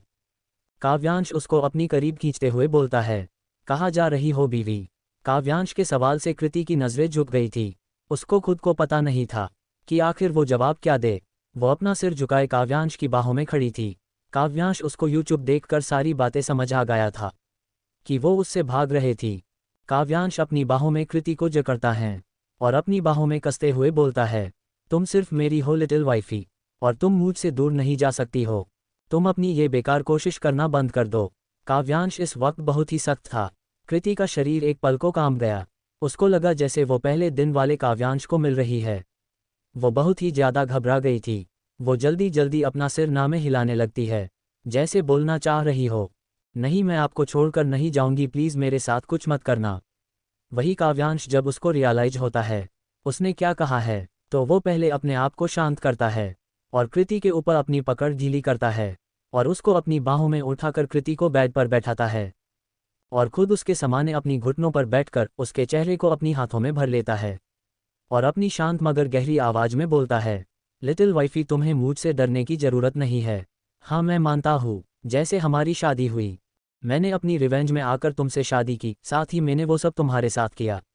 मैं मानता हूँ वो सब गलत था और मुझे ये भी पता है कि तुम उन यादों चाहकर भी नहीं भुला सकता, लेकिन तुम मुझसे समझो, मैंने वो सिर्फ गलतफहमी की चलते वो सब किया था। और उस रात मैं नशे में था, मैं बहक गया था और वो सब हो गया, लेकिन मुझे उस चीज़ का कोई भी गिल्ट नहीं है, क्योंकि उस रात की वजह से ही तुम मेरी जिंदगी में कदम रखा है। और मुझे ये भी पता है कि तुमने रीना को कुछ नहीं किया है, बल्कि वो खुद ही चली गई थी। लेकिन मैं हमेशा रीना का थैंकफुल रहूँगा, क्योंकि सिर्फ उसकी वजह से ही तुम मेरी लाइफ में आई। मुझे पता है तुम मुझसे खुश नहीं हो, लेकिन मैं चाहता हूँ तुम मुझे बस एक मौका दो ताकि मैं अपनी गलतियों को सुधार सकूँ। तुम्हें पता है उस रीना ने, काव्यांश अपनी बात पूरी भी कर पाता भी कि तभी कृति उसकी बात सुनकर बोलती है, अगर मैं आपको उस रात के लिए माफ भाई कर दूँ, तो क्या आप मुझे सेल्फ रिस्पेक्ट वापस कर सकते हैं जो अपने उस रात को चला था? क्या कहा था आपने कि मेरी इतनी औकात नहीं है कि हम आपको अपना बना पाए? हमारी जैसे गिरी हुई लड़की आपके लायक ही नहीं है। आपने सिर्फ अपने बदले के लिए मुझसे शादी की है, जाकि आपको मुझसे प्यार है, और ना ही आप मुझे या इस बदले की शादी को एक मौका देना चाहते हैं। ये सब झूठ है। हम अपनी बेगुनाही साबित करने के बाद आपसे और आपकी जिंदगी से बहुत। कृति अपनी बात भी पूरी नहीं कर पाई थी कि बेड के साइड टेबल पर पड़ा हुआ नाइट लैम्प झटके से जमीन पर गिरा और तेज आवाज हुई। चूंकि रूम साउंड प्रूफ था, जिस वजह से बाहर तक आवाज नहीं गई, लेकिन कृति के अंदर डर की लहर दौड़ चुकी थी। काव्यांश के अंदर आग लग चुकी थी। उसको डॉक्टर की बातें अच्छे से याद थी। मिसेज कपूर को प्यार और अपनेपन की जरूरत है। उनको किसी तरह का टेंशन नहीं मिलना चाहिए, नहीं तो उनकी कंडीशन बिगड़ सकती है। डॉक्टर की बात याद करके काव्यांश गहरी गहरी नींद लेने लगता है और उसके हाथों पर अपनी पकड़कर मजबूत करते हैं और गहरी सांस लेते हुए बोलता है, लिटिल वाइफी मेरा इंटेंशन तुम्हें डराने का नहीं था, तुम डर गई, उसके लिए सॉरी। एंड अब जो बात मैं तुम्हें बताने जा रहा हूँ उसको ध्यान से सुनना। बोलकर काव्यांश अपनी और रीना की पहली मुलाकात से लेकर अपनी शादी तक की एक एक बात बता देता है कि वो कैसे उसकी अच्छाइयों को देखकर उससे प्यार करने लगा था, लेकिन उसने जानने की कोशिश नहीं की को वो सच बोल रही है। ये झूठ, लेकिन जब मैंने तुमको यूएस दिन देखा तो मुझे बहुत ही ज़्यादा गुस्सा आया। मुझे उसकी करतूत पर पहले ही शक हो चुका था, और साथ ही तुम खुद उस दिन उसके कार में थी, तो मुझे लगा तुम भी उसके साथ मिलकर मुझे धोखा दे रही हो, इसलिए मेरा सारा गुस्सा तुम पे निकल गया। आई स्वेर मेरा वैसा कुछ करने का कोई इंटेंशन नहीं था। मैंने आज तक तुम्हारे अलावा कोई को हाथ तो क्या नजरें भी उठाकर नहीं देखा है। ऐसे ही ना जाने काव्यांश उसको पूरी बातें और भी बहुत कुछ बताता है। कृति शांति से उसको सारी बातें सुन रही थी और समझने की कोशिश कर रही थी। क्या वो उसके ऊपर भरोसा कर सकती थी? क्या वो उस रात को भूलकर उस इंसान को अपना सकती थी? कृति के दिल और दिमाग में उलझन ने अपना कदम रख चुका था। वो अब यही सोच रही थी कि उसको अब किसके हक में अपना फैसला लेना था, दिल या दिमाग। कृति को अपनी ही सोच में गुम देखकर काव्यांश उसके पास बैठकर प्यार से उसके तरफ देखकर अपने हाथों उसके चेहरे को भरकर बोलता है, लिटिल वाइफी, तुम्हें परेशान होने की जरूरत नहीं है। तुम अपना टाइम ले सकती हो, सोच सकती हो, लेकिन हाँ, तुम्हारा जवाब हाँ ही होना चाहिए। Because you are mine, only mine. Kavyansh एक धमकी भरी हुई अपनी बात बोलता है। वही उसकी ऐसी बातें सुनकर कृति चीड़ जाती है और अपना चेहरा उसके हाथों से छुड़ाकर बोलती है, आप बेहिस कहीं के बेशर्म आदमी, आपको जरा सी शर्म नहीं आती है? कोई अपनी प्यारी सी बीवी को बार बार यूं धमकी देता है क्या? ये नहीं कि कोई गिफ्ट दे या कुछ और नहीं, लेकिन आपको तो सिर्फ एक रूथलेस हबी की डे से रहना है। हर बार धमकी नहीं तो कुछ और बोलकर कृति अपना मुंह फेर लेती हैं। कृति को ऐसे खुद से नाराज होता देखकर काव्यांश के चेहरे पर एक बड़ी सी मुस्कुराहट आ जाती है। अब उसको यकीन हो चुका था जैसे वो कृति के प्यार में गिर चुका था। कृति का भी कुछ यही हाल है। हालांकि कुछ बातों को भूलने में वक्त तो लगेगा ही, लेकिन फिर भी वो अपनी कोशिश स्टार्ट कर चुकी है और अब उसकी बारी थी। वो उसको पीछे से अपनी बाहों के घेरे में लेते हुए बोलता है, क्या बात है लिटिल वाइफी, आज तुम बिल्कुल किसी टिपिकल इंडियन वाइफ की तरफ शिकायतें कर रही हो। काव्यांश की बात सुनकर कृति अपना मुंह फुलाते हुए बोलती है, क्या बोला आपने? हम एक टिपिकल इंडियन वाइफ है? हाँ है, हम एक टिपिकल इंडियन वाइफ, और वो भी द काव्यांश कपूर की मिसेज कृति काव्यांश कपूर। और आपको पता है, मेरे पति एक नो के खड़ूस अकड़ू और एरोगेंट हब भी है। वो एक रूथलेस हब भी हैं जिनको अपना प्यार एक्सप्रेस करने नहीं आता है, बस धमकी देने आता है, अपना हुकुम चलाने आता है। काव्यांश कृति को बातें बड़ी सी स्माइल लिए सुन रहा था। आज उसके दिल में हद से ज्यादा सुकून था जो उसको आज तक कहीं नहीं मिली थी, सिर्फ इस लड़की को देखकर हो मिल जाती थी। वो एक बड़ी सी मुस्कुराहट के साथ बोलता है, ओ तो माय लिटिल वाइफी को अपने रूथलेस हब्बी से ये सब भी शिकायत थी। ठीक है, हम आपके रूथलेस हब्बी को अच्छे से सिखा देंगे कि उनकी लिटिल वाइफी को अब से इतना परेशान नहीं करे। कृति उसकी बात सुनाकर स्माइल करती हैं और उसके तरफ मुड़कर उसके गले लग जाती हैं। काव्यांश भी उसको बाहों में भर लेता है। नैना के रूम में नैना और लिप्सा दोनों ही एक रूम में थी और अपने ड्रेस को देखकर बहुत ही ज़्यादा खुश हो रही थी। दोनों ही सारी पैकिंग कर रही थी क्योंकि काव्यांश ने आज शाम को ही निकलना है बोला था। वो दोनों मिलकर अपना अपना पैकिंग कर रहे थे, तभी कहीं से सना अपने हाथों में सेब को पकड़ खाते हुए आ जाता है। जब वो दोनों लड़कियों को पैकिंग करते हुए देखत है तो वो अपनी आंखों में शैतानी चमक लिए रूम में आ जाता है। बेड पर फैले हुए कपड़े के ऊपर वो लेटते हुए बोलता है, अरे मेरी बच्चों की बड़ी मम्मी, आप इतने सारे कपड़े लेकर क्या वहाँ आपको बसने जाना है? हम सिर्फ वहाँ एक हफ्ते के लिए जा रहे हैं, ना 3-4 महीने के लिए। सना अपनी बात खत्म करके अपने सामने खड़ी दो लड़कियों को देखता है तो पाता है दोनों ही उसको ही देख रही थी। सना उनको यूं खुद को देखकर बोलता है, क्या मैंने कुछ गलत बोल दिया? नहीं नहीं, ठीक बोला है, मेरे बड़े भाई की बीवी मेरे अजन्मे बच्चों की बड़ी मम्मी ही लगेगी। वो अपने मन में अपना कैलकुलेशन करके फिर से बोलता है। इस बार वो नैना के सामने चुटकी बजाकर बोलता है, अरे मेरी अजन्मे बच्चों को प्यारी, क्यूट, चुड़ैल, डायन, भूतनी बड़ी माँ कहा खोई हुई हो। सना की बात सुनकर नैना और लिप्सा जैसे होश में आते हैं और उसको ऐसे देखते हैं जैसे बोल रहे हो, अभी क्या बोला और किसको बोला। उनकी बातें समझते हुए सना ने जो बोला था उसको रिपीट करता है और अपनी बातों को आगे बढ़ाते हुए ही वो कुछ शब्द और बोलता है और लिप्सा को खींचकर बाहर के जाता है। नैना बस वहाँ खड़ी रह गई, उससे कुछ बोलते नहीं बना और वो कुछ चाहकर भी नहीं बोल पाए। उसके चेहरा ब्लश कर रहा था, वो चमक रही थी। तभी उसके कानों में सना की बातें फिर से सुनाई देती है। पहले तो उसके लिए था, लास्ट लाइन उसको संग में नहीं आई थी। उसने बोला था, आपको मेरे अजन्मे बच्चों की माँ को इस तरह से नहीं बिगना चाहिए। मेरी अजन्मे बच्चों की बड़ी माँ बोलकर सना लिप्सा को खींचकर अपने साथ ले गया। वही नैना बस मुंह ताकती रह गई। उसको तो उस वक्त कुछ समझ नहीं आया था कि आखिर सना कहना क्या चाहता है, लेकिन ये भी उसको सब समझ आ गया था। साथ ही उसके वो अजन्मे बच्चे भी और उसका बाप भी वो जैसी ही बाहर जाने को होती हैं वैसे ही उसका फ़ोन रिंग करने लगता है। वो फ़ोन पर फ्लैश हो रहे नाम को देखती है और उसके चेहरे के भाव बदल जाते हैं। वो एक गहरी वंश लेकर अपना फ़ोन उठा लेती हैं। To be continued 37 trip of Manali Kapoor villa. शाम के 4 बज रहे थे और सभी लोग इस वक्त हॉल में मौजूद थे। आयांश भी आया हुआ। वैसे तो वो जा चुका था, लेकिन लिप्सा के लिए उसे आना पड़ा। सभी उससे मिले और एयरपोर्ट के लिए निकल गया। सभी लोग अपनी वालियों को अपने साथ लेकर अपनी अपनी कार से जा रहे थे।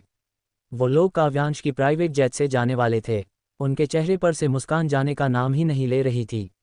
वही कृति शांत बैठी हुई थी, जैसे वो कुछ सोच रही थी। उसके मन में सवालों का सैलाब उमड़ रहा था। हालांकि आधी से ज़्यादा बात उसको काव्यांश ने बता दिया था, लेकिन फिर भी वो शोर नहीं थी। काव्यांश उसको यूं शांत बैठा हुआ देख रहा था।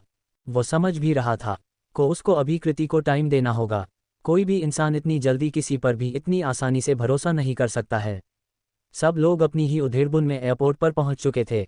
वो सब अपने कार से निकलकर वीआईपी एरिया से अपने जेट की तरफ चले काटे हैं।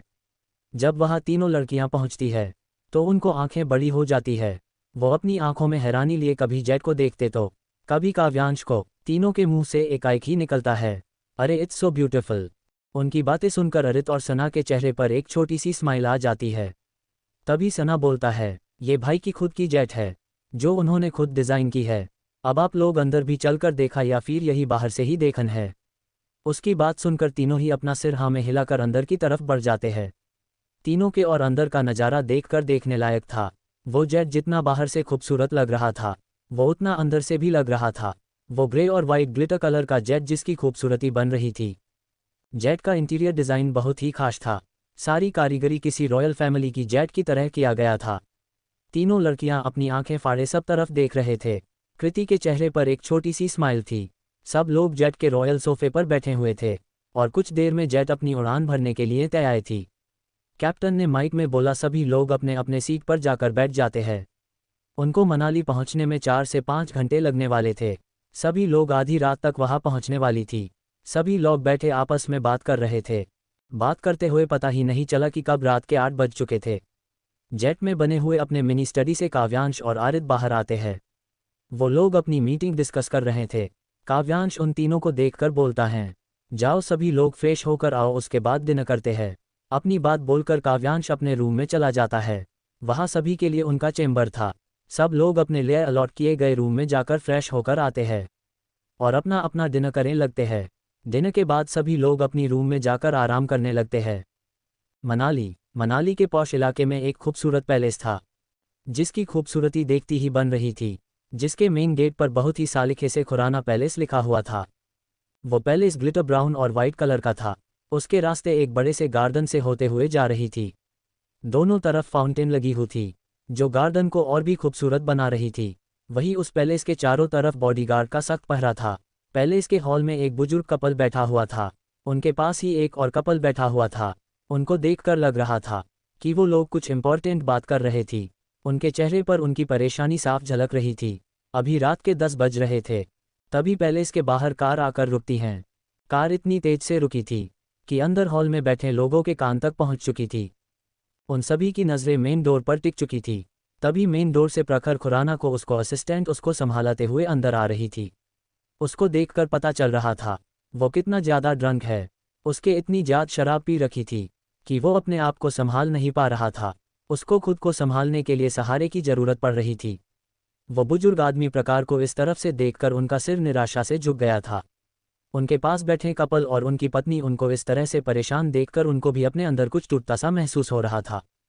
असिस्टेंट प्रखर को उसके रूम में छोड़कर आती है और उन सभी के पास जाकर बैठ जाती हैं और बोलती हैं, दादाजी अभी तक निहार का कुछ पता नहीं चला है। मैं अपनी पूरी कोशिश कर रही हूँ, लेकिन निहार का कुछ पता नहीं चल रहा है। मुझे समझ नहीं आ रहा है कि इसको ज़मीन निगल गई या फिर आसमान खा गया। आखिर ऐसा कौन है जो उसे छुपा रहा है। उसकी बात सुनकर उनके बगल में बैठे कपल कुछ बोलते हैं। चलिए पहले खुराना फैमिली के से इंट्रोड्यूस करवा दूँ। दादाजी दिलीप खुराना, दादी जी आर्या खुराना, प्रखर डैड आर्यन खुराना, प्रखर मॉम प्रीता खुराना फैमिली थी तो मुंबई से, लेकिन दिलीप खुराना ने अपना बिजनेस सबसे पहले मनाली में स्टैब्लिश किया और उसके बाद उनकी कंपनी ग्रोथ करने लगी और साथ वो यही के होके रह गया। वो मनाली के नामचीन फैमिली में से एक है। आर्यन जी बोलते हैं, नेहा प्रखर की असिस्टेंट कामजीएफ, तुम अपनी कोशिश जारी रखो। मैं भी अपनी कोशिश कर रहा हूँ। और तुम्हें याद है ना, 2 दिन बाद एक इम्पोर्टेंट मीटिंग है के इंडस्ट्री के साथ। अगर एक बार ये डील मिल जाए तो हमारी कंपनी को बहुत ज़्यादा फ़ायदा होगा। आर्यन जी की बात सुनकर उनकी पत्नी प्रीत जी बोलती है, आर्यन आपको ज़रा सा भी मेरे बेटे की चिंता नहीं है। उसको देखे हुए कितने महीने हो गया है। पहले तो वो फ़ोन करता था, मुझसे बातें करता था तो दिल तसल्ली रहती थी, लेकिन इस 1 महीने में तो उसने न एक कॉल किया और ना ही MSG। मैं बता रही हूँ, मुझे मेरा बेटा सही सलामत चाहिए, वो भी इस 1 महीने में, क्योंकि मुझे उसको बहुत याद आ रही है। हाय कैसा होगा मेरा बेटा। प्रीता की बोलते हुए उनकी आवाज़ धीमी और रूंध गई थी। वही कुछ हाल आर्या जी का भी था। वो अपने लाडले पोते से मिलना चाहती थी, उसको जी भर के प्यार करना चाहती थी। आखिर था तो उनका भी माँ का ही दिल ना ऐसे कैसे नहीं दुखता। वो सब लोग ऐसे ही बातें करते हैं और उसके बाद अपने रूम में आराम करे चले जाते हैं। दूसरी तरफ काव्यांश का प्राइवेट जेट एक बड़ी सी टेरेस पर लैंड होती है। इस वक्त रात के 12 बार रहे थे। लैंड होने के बाद काव्यांश अपने मिनी सबाटरी रूम से बाहर आता है। उसके पीछे अरित भी था। वो जाकर सना को उठाता है, जो घोड़े गधे बेच या बोलू की सारे जानवरों को बेचकर सो रहा था। वो उठने का नाम ही नहीं ले रहा था, लेकिन जैसे तैसे अरित ने उसको उठाया। वो तीनों ही किसी ग्रीक गॉड की तरफ अपनी अपनी एंजल को अपनी बाहों में लिए जेट से बाहर आए। उनके जेट से निकलते ही उसकी एक ठंडी हवा का झोंका उन तीनों को छू गया। इस एहसास को पाकर उनके चेहरे पर सुकून बिखर गई। साथ ही उनकी एंजल उनसे और भी ज़्यादा क्लोज हो चुकी थी। इस वक्त मनाली का तापमान सर्द था। वहाँ पर ठंड काफ़ी थी। अगर कोई इंसान बिना कोई प्रोटेक्शन के बाहर खड़ा रहता तो पक्का उनकी गुल्फी जम चुकी होती। वो तीनों ही उस टेरेस के लिफ्ट और सीढ़ियों की तरफ बढ़ जाते हैं। तीनों ही लिफ्ट लेकर अपने अपने वालियों को उनके रूम में सुला देते हैं। वो तीनों ही गहरी नींद में सो रहे थे, जिस वजह से उनको कुछ पाया ही नहीं चला। वो अब सुकून से सोई हुई थी। वो तीनों भी फ्रेश होकर सो जाते हैं। मुंबई, आयांश का फ्लैट। आयांश अपने फ्लैट के सोफे पर बैठा हुआ था। उसके सामने एक और शख्स बैठा हुआ था, जिसने रॉयल कपड़े पहने हुए। उनके चेहरे पर एक तेज और रौब दिखाई दे रहा था। वो इस वक्त घुरकर आयांश को देख रहा था। आयुष उनके द्वारा ऐसे घुरे जाने पर अब सकपका गया था। वो अपनी बढ़ी हुई धड़कनों को शांत करके बोलता है, पिता महाराज वो हमें मिल गई है, लेकिन हमने अभी तक उनसे कोई बात नहीं की है। आपको भी पता है, अगर मैं उनसे बात करता तो उनका क्या उत्तर होता है। और आपको पता है ना, उनका गुस्सा माँ साहब जैसे हैं, जो जल्दी शांत नहीं होता है। और आपको भी पता है, हम ऐसे उनके ऊपर प्रेशराइज नहीं कर सकते हैं। ऐसे भी वो जो करती हैं, हम सब की भलाई के लिए होता है। आप प्लीज़ उनको थोड़ा और टाइम दे ताकि वो हमारी बातों को समझे, ना कि हमें ही गलत समझे। वो शख्स आयंश की बातें ध्यान से सुन रहे थे और समझ भी रहा थे। आप लोग जान गए कि ये आयंश के पिता महाराज है, बाकी का आगे पता चलेगा। तभी पिता महाराज बोले हैं, ठीक है, हम समझ रहे हैं, तुम अपनी कोशिश जारी रखो और उनको समझाओ। फिर वो अपनी बार पलटते हुए बोलते हैं, हमारी राजकुमारी लिप्सिका कहाँ है। अपने पिता महाराज की बात का जवाब देते हुए आयंश उनको बताता है कि लिप्सा और वो मनाली एक ट्रिप पर गए हैं, क्योंकि अभी एक हफ्ते तक कॉलेज की छुट्टी जो थी।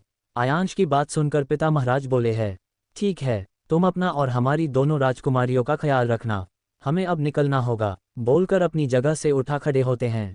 आयांश उनका आशीर्वाद लेता है और फिर बाहर चला जाता है। किसी के रिश्ते सुधारने वाले थे तो किसी एक को प्यार के मायने समझ आने वाले थे। सभी को अपनी अपनी जिंदगी में बहुत कुछ मिलने वाला था।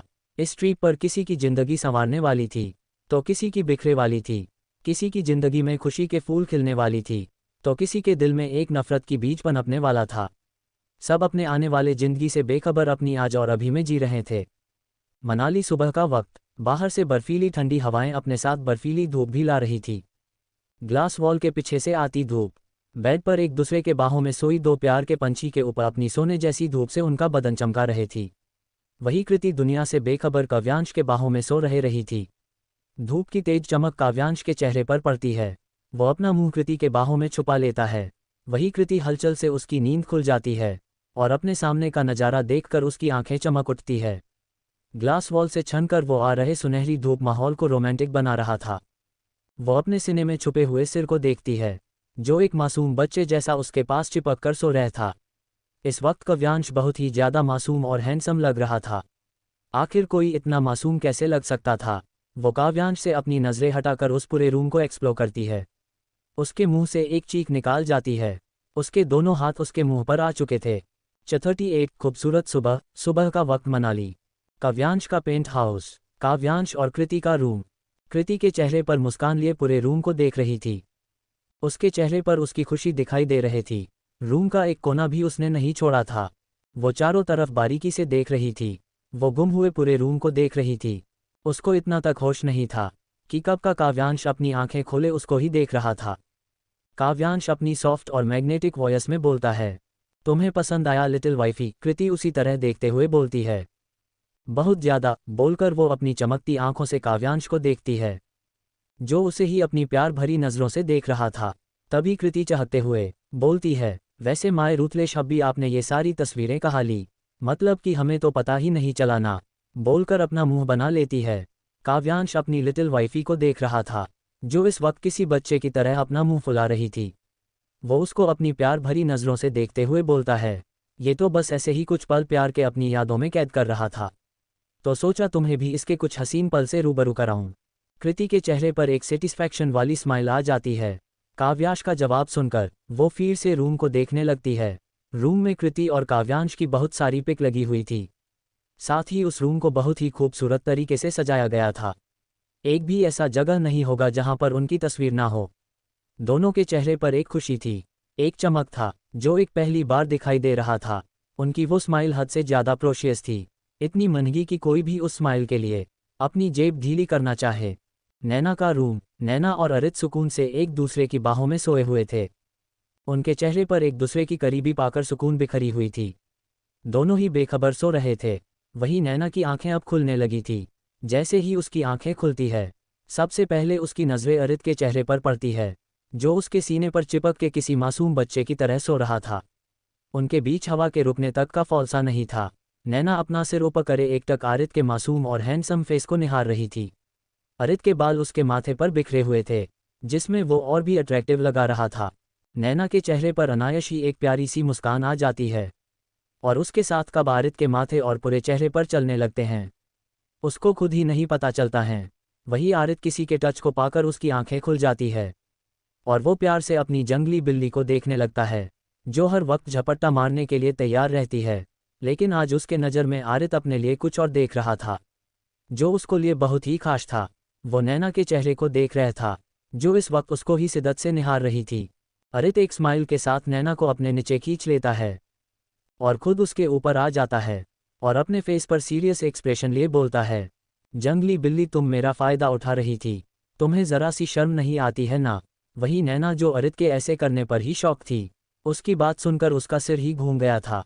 वो अपनी आंखें छोटी करके अरित को देखती है और अपने दांत पीसते हुए बोलती है, मैंने तुम्हारा फ़ायदा कब उठाया? और मैं नहीं, तुम मेरा फ़ायदा उठा रहे हो।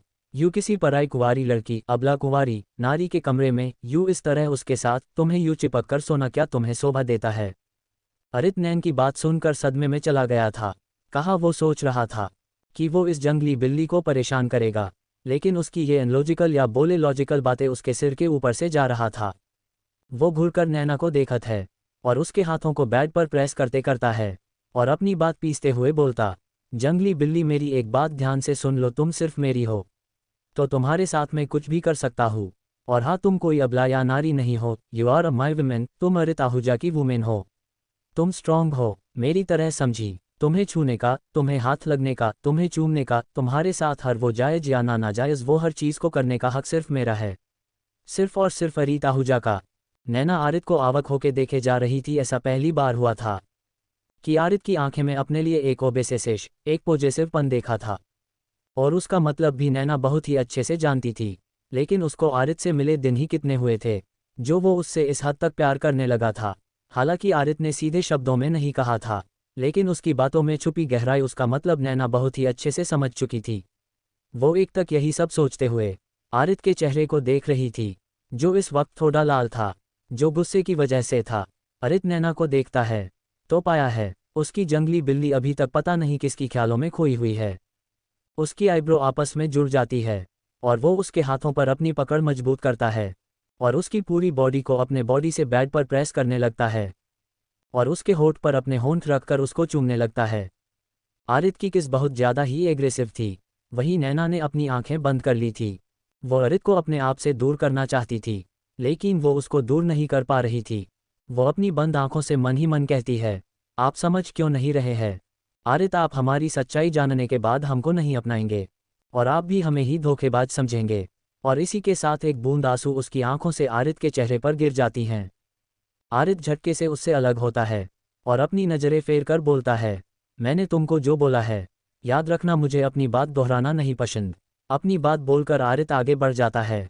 वो अभी डोर के पास पहुंचा था कि उसके कानों में नैना की आवाज़ आती है और वो सुनकर उसको मुट्ठी बंध जाती है, लेकिन वो ऐसे प्रिटेंड करता है जैसे उसके कुछ सुना ही नहीं। वो डोर क्लोज करके बाहर निकल जाता है। वही नैना के आंखों में आंसू थे। लिप्सा के कमरे में बेड पर दो अजीब प्राणी सोए हुए थे। एक का सिर बेड के ऊपर की तरफ था, तो दूसरी का नीचे तरफ था। दोनों के ही चेहरे पर उन लोगों का पैर आ रहा तक। वो दोनों ही अनमने ढंग से सोए हुए थे, लेकिन उनको देखकर ही पता चल रहा था कि वो दोनों कितने सुकून से सोए हुए। अब बता दूं, ये सना और लिप्सा हैं। कल जब सब अपनी वालियों को अपनी गोद में ला रहे थे, तो उनमें हमारे सना बाबू भी शामिल थे, और लिप्सा को बेड पर सुलाने के बाद खुद भी नींद की वजह से उसके पैर साइड लेट गया था। सना का मोस्ट इम्पॉर्टेंट काम, जिसका उसको जन्मसिद्ध अधिकार है, वो है खाना और सोना और दूसरों की बातों में उंगली करना है। सना करवट बदल कर लिप्सा के पैरों पर अपनी पकड़ कस लेता है। वो उसके पैरों को गले लगाए सो रहा था। वही लिप्सा, जिसको सोने के टाइम बिल्कुल भी डिस्टर्बेंस नहीं पसंद था, वो ऐसे अपने पैर पर पकड़ महसूस करके हिलाने लगती हैं। लेकिन सना था कि छोड़ने को तैयार नहीं था। वो और भी जोर से उसको हग कर लेता है। लिप्सा जो नींद में थी और अब वो झुंझला चुकी थी, और अचानक से एक लात खींचकर सना के सीने में लात मार देती हैं। आईएसआई के साथ एक चीख उस पूरे रूम में गूंज जाती है। रूम साउंड प्रूफ होने की वजह से बाहर आवाज़ नहीं आई थी। सना, जो अभी अपनी नींद में रंभा, मेनका, उर्वशी अपनी कमर मटका रहे थे, सना की उस हसीन सपने पर लात पड़ चुकी थी। सना को लात पड़ने से उसकी नींद गायब हो चुकी थी। वही लिप्सा जो सुकून से सो रही थी, इतनी तेज़ आवाज़ सुनकर वो हड़बड़ाकर उठ जाती हैं। लिप्सा राइट साइड के कोने पर सोई हुई थी। ऐसे अचानक किसी की चीख सुनकर वो हड़बड़ा जाती हैं, और उसका पैर उसके ही ब्लैंकेट में उलझकर वो ज़मीन पर गिरे सना के ऊपर गिर जाती है। बेचारा सना, जो अभी तक अपनी कमर को सहला रहा था, उसकी एक बार और चीख निकल जाती है। हाय मेरी कमर, तोड़ डाली रे। वही लिप्सा अपनी बड़ी बड़ी खूबसूरत आंखों से सना को देख रही थी, जो इस वक्त बहुत ही मासूम और प्यारा दिख रहा था। सना लिप्सा को यूं खुद को देखता पाकर बोलता है, अरे मेरी अजन्मे बच्चों की मम्मी, ज़रा उठोई भी, या ऐसे ही मेरे ऊपर चढ़ कर बैठना है। लिप्सा उसके ऐसे बोले जाने पर जैसे होश में आई हों। वो जल्दी से उसके ऊपर से उठाने के लिए खड़ी होती हैं, लेकिन अफसोस, वो एक बार फिर से उसको लेकर पूरे फ्लो पर गिर पड़ी। लेकिन इस बार अनएक्सपेक्टेड लिप्सा के होठ सना के होठ पर स्टेबल हो चुके थे। दोनों ही किसी मूर्ति के तरह फ्रिज हो चुके थे। दोनों की ही आंखें हैरानी से फैल चुकी थी। भले ही सना लिप्सा को टीस करता था, लेकिन उसने इस सिचुएशन के बारे में पहले नहीं सोचा था। वो आखिर अपने अजन्मे बच्चों की मां को पहली बार किस, और वो भी ऐसे उसके सिर के ऊपर से जा रहे थी। सना के मन में बहुत कुछ चल रहा था। वो आगे बढ़कर उसके होठ को अपने होठ के बीच लेकर बहुत ही प्यार से चूमने लगता है। वो सॉफ्टली उसके होठ पर सक और स्मूच कर रहा था। कुछ देर बाद सभी लोग डाइनिंग टेबल पर मौजूद थे, और सभी लोग अपना अपना ब्रेकफास्ट कर रहे थे। किसी के चेहरे पर खुशी थी, तो किसी के चेहरे पर परेशानी, किसी के दिल में एहसास जज रहे थे, तो किसी एक दिल में किसी को खोने का डर। सब लोग अपनी ही उलझनों में थी। तभी सभी के कानों में मंदिर के घंटी की आवाज़ तेजी से आने लगती है। वही ये आवाज़ सभी को अपने ख्यालों से असल दुनिया में ले आई थी, और इस घंटी की आवाज़ को सुनकर उन लोगों के चेहरे पर एक स्माइल थी। कृति अपनी चमकती आंखों से काव्यांश को देखती है, जैसे पूछना चाह रही हो, क्या ये वही शिव मंदिर है जिस पे बारे में मैंने सुना है, जो बहुत ही खूबसूरत है। काव्यांश उसकी आंखों का सवाल समझ चुका था। वो धीरे से अपना सिर हिला देता है और अपनी सॉफ्ट वॉइस में बोलता है, तुम लोग ब्रेकफास्ट करो, उसके बाद घूमने चलेंगे। सभी लोग उसकी बात सुनकर जल्दी जल्दी से अपना ब्रेकफास्ट करने लगते हैं। To be continued 39। एक अलग ही सुकून है इन हवाओं में, मनाली। सियाली शिव मंदिर। एक साथ कई रॉयल रोल्स शिव मंदिर के आगे आकार रुकती है। इस वक्त सुबह के 10 बज रहे थे, और भक्तगण अपनी पूजा कर रहे थे और जा रहे थे। मंदिर बहुत ही ज़्यादा पुराना था का मंदिर है, जो कि मनाली के माल रोड से 1 किलोमीटर की दूरी पर स्थित है। साथ ही यह हिडिंबा देवी मंदिर के बेहद पास होने के काफ़ी प्रसिद्ध है। ये भगवान शिव के बहुत पुराने मंदिरों में से एक है, और अक्सर शिव भक्तों द्वारा इसका दौरा किया जाता है। इस मंदिर की छतों और दीवारों पर आपको खूबसूरत वास्तुकला देखने को मिला जाएगी। सियाली महादेव भगवान शिव यहाँ की अद्भुत खूबसूरती हर किसी को रास आती है। धार्मिक महत्व की दृष्टि से भी मनाली एक बेहतरीन जगह है। मनाली को प्यार से देवताओं की घाटी भी कहा जाता है। यहाँ कई ऐतिहासिक धार्मिक स्थल है। इन्हीं स्थलों में से एक है सियाली महादेव मंदिर, सियाली महादेव टेम्पल। ये धार्मिक स्थल भगवान शिव को समर्पित है। हिडिंबा मंदिर की ओर जाने वाली सड़क के किनारे स्थित सियाली महादेव मंदिर अपनी स्थापत्य सुंदरता के लिए जाना जाता है। मनाली के प्राकृतिक परिदृश्य के बीच स्थित सियाली महादेव मंदिर की भव्य नक्काशी शैली लोगों को काफ़ी आकर्षित करती है। पहाड़ की चोटियों, ऊंचे देवदार के पेड़ों और हवा में ताजगी के बीच स्थित मंदिर आकर असीम शांति का अनुभव होता है। मंदिर में स्थित शिवलिंग प्राचीन काल से ही विद्यमान है। सियाली महादेव मंदिर के पीछे एक और छोटा मंदिर बना है। मान्यता है कि भगवान शिव और देवी पार्वती एक पेड़ के तने से पृथ्वी पर प्रकट हुए थे। उसी स्थान पर यह छोटा मंदिर बना हुआ है। सियाली महादेव मंदिर में पूरे साल श्रद्धालुओं का आना जाना लगा रहता है। खासकर महाशिवरात्रि और सावन के महीने में बड़ी संख्या में श्रद्धालु सियाली महादेव मंदिर पहुंचते हैं। कार के रुकने के साथ ही ब्लैक यूनिफॉर्म पहने बॉडीगार्ड जल्दी से बीच की 2 कार्स को कवर करते हैं। वी आसपास के श्रद्धालु उस चमचमाती नई लिमिटेड एडिशन की कार को रुक रुक कर देख रहे थे, क्योंकि उनके लिए ये बहुत बड़ी बात थी कि इतनी महंगी कार, आज वो भी उतनी सारी को देखकर किसी को भी आंखें चौंधिया जाए। 40 मूवी डेट एंड रोमांस, नैना और अरित की कार। आरित महसूस कर सकता था इस वक्त नैना रो रही है। वो झुककर कार की साइड से एक बटन प्रेस करता है और कार 2 हिस्सों में बंट जाता है। आरित नैना को अपनी बाहों में खींचता है। नैना उसके सीने से टकरा जाती है। वो अपनी लाल बड़ी आंखों को और भी बड़ी किए आरित को देख रही थी। वही नैना की आंखों को देखकर आरित की दिल में एक टीस सी उठी। वो नैना को अपनी बाहों के जकड़ लेता है। नैना जो अब तक बस किसी की मजबूत बाहों में समाना चाहती थी, जिस पे वो अपने आप को सेफ फील कर सकें, अब वो उसको मिल गया था। आरित की बाहें ही ऐसी थी कि नैना को एक सुकून का एहसास हो जाता है। उसके करीब आकर वो अपनी पकड़ आरित पर मजबूत कर देती है और उसके आंखों में जो ठहरे हुए आंसू थे वो अब गिर रहे थे। उसकी मुंह से सिसकी निकल रही थी। आरित उसके बैक को रब कर रहा था। उसको बहुत ही बुरा लग रहा था, लेकिन वो नैना को रोने से रोकती नहीं है। वो बस उसके अपनी करीबी महसूस करवा रहा था। उसको अपने गले से लगाए ये जाता रहा था कि वो उसके साथ है, उसके पास है और हमेशा रहेगा। वो कभी भी अपने आप को अकेले समझने की भूल न करे। वो उसके साथ है हमेशा, एक ढाल की तरह जो उसकी लाइफ में पूरी जिंदगी रहेगा।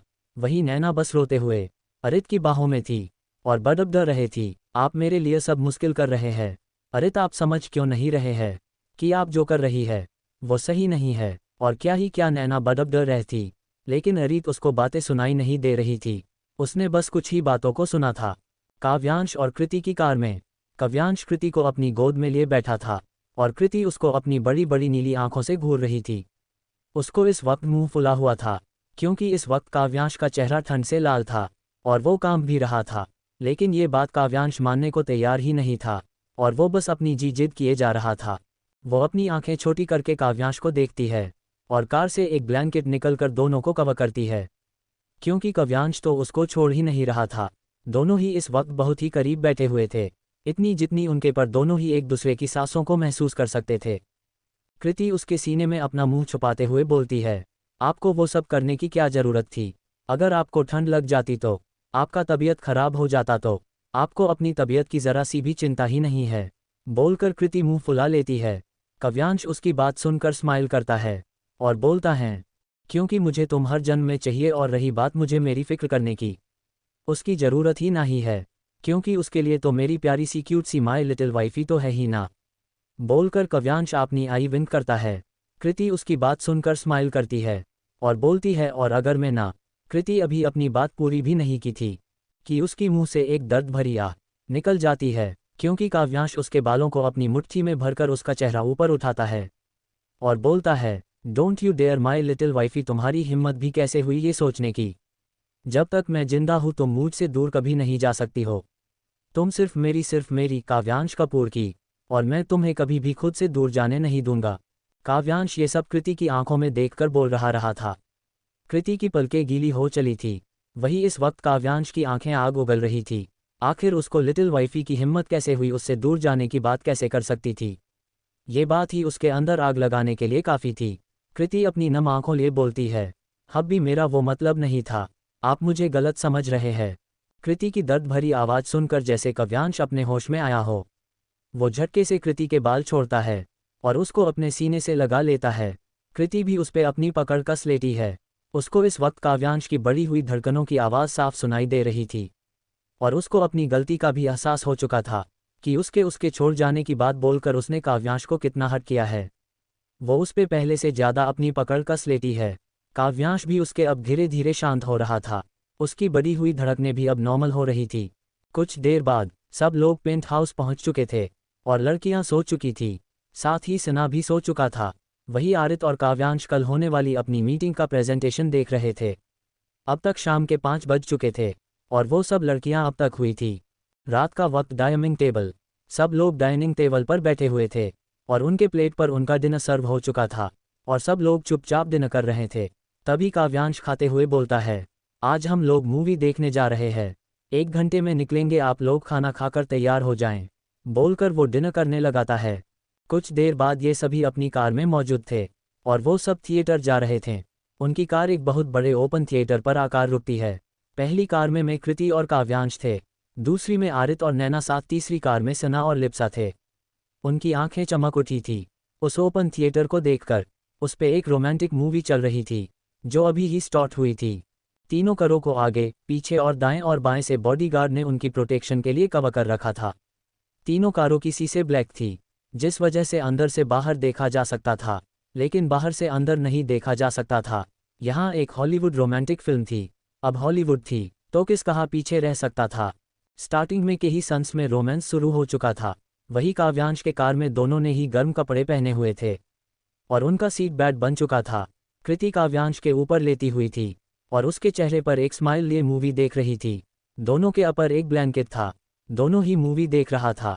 हालांकि काव्यांश को इस सब में कोई इंटरेस्ट नहीं था, लेकिन ये सब कृति के लिए था।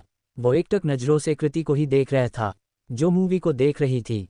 आरित की कार में यहाँ भी कुछ हाल काव्यांश की कार की तरह थी, लेकिन यहाँ पर कोल्ड वॉर चल रही थी क्योंकि नैना अपनी एक ब्लैंकेट ले रखा था। उसके हाथों में बहुत सारा लेस, कुरकुरे, पॉपकॉर्न और कोल्ड ड्रिंक के बहुत सारे पैकेट थे जो वो आरित को छूने भी नहीं दे रही थी और बस अपनी आंखें समाने मूवी पर टिकाए हुए किसी भूखड़र की तरह बस खाए जा रहे थी। वही आरित अपना मुंह बना रहे थी उसको देखकर। आखिर उसे भी इसी भूखड़र से ही प्यार होना था जो अभी आधे घंटे पहले ही तो डिनर किया था और अब भी किसी भूखड़र की तरह खाई जा रही थी।